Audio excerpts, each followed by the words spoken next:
start off tonight, or this afternoon, I want to thank the Harrison County GOP.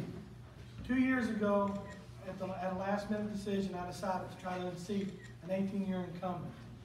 And with the hard work, the dedication, and the support that I received from the Harrison County Republicans, I came within 5 points of doing just that. And I want to give you guys a round of applause. You all really get me to do that. I really appreciate that you all have been calling. But, you know, we've got a primary this time. I'm really excited about a primary. It's just like Sam and other ones have reiterated, and I'm going to reiterate it as well. A primary can make a candidate better. We're going to flip the House in November. I hope to be the one that does it, but we've got 2 good candidates on the ballot, and I hope you vote for me because I think I could do a better job than Sam. No offense. With that said, though, to get my campaign started off, I wanted to do a little research. I wanted to get out and meet the people and find out what issues people were troubled with or what issues people wanted to respond to. So being in my hometown, we've got McDonald's. McDonald's is the think tank of Falmouth.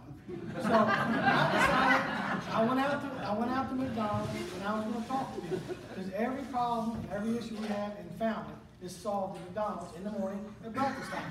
So I walk in there and I'm getting ready to talk to people and mosey around, and I was really shocked. I seen an advertisement that is indicative of what our country's become.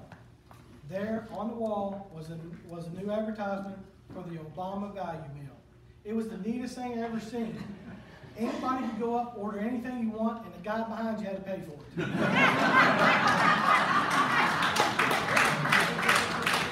But seriously, I look around the room, I see a lot of people, a lot of faces I got to meet, and a lot of friends I've made over the last 2 years trying to campaign for this position. And but I do see some new ones. So I want to tell you a little bit about Mark Hart. I'm a lifelong resident of the 78th House District. I'm a conservative. I've served my country as a volunteer fireman and as a member of the military.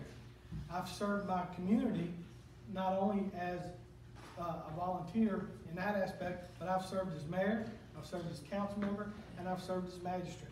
I've got 12 years experience in local government as an elected official.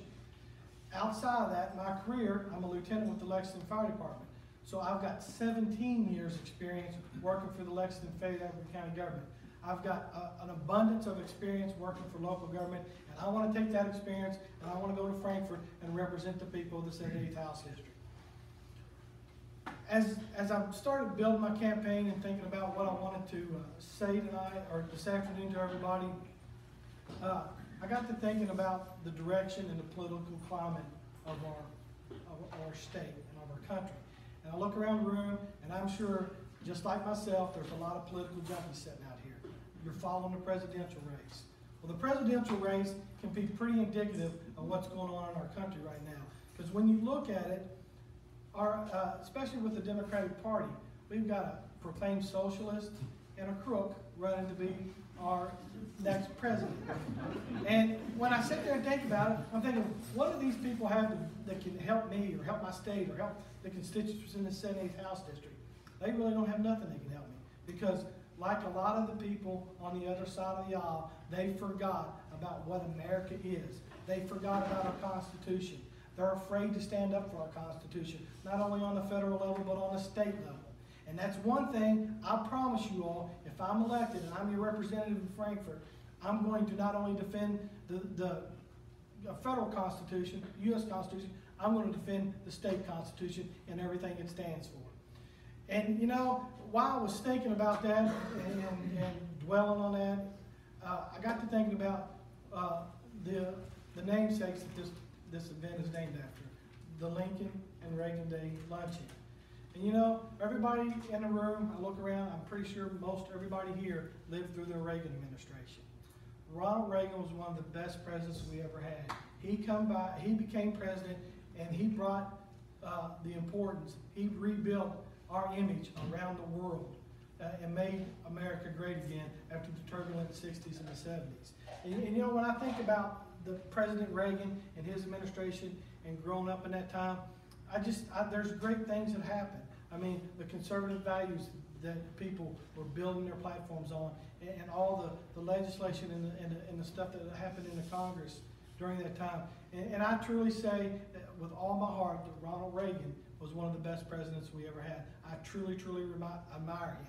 But now let's put kind of perspective of what we're facing today. And I'm going to leave you with this one thought. We had the Reagan administration, and during the Reagan administration, you can look at Hollywood. You can look at some of our famous stars. We had famous people and celebrities that truly believed and were true patriots of this country. You had Johnny Cash and Bob Hope, who spent tireless hours traveling the world, entertaining our troops, and believing in what the American dream is, and trying to entertain and bring some happiness to the people that was trying to defend and protect that. But now you look at our community, our country today, and I'm going to leave you this last thought. The Reagan administration, we had Johnny Cash and Bob Hope. The Obama administration, we have no cash and no hope. If you elect me as your representative in Frankfort, I'm going to help change that. Thank you.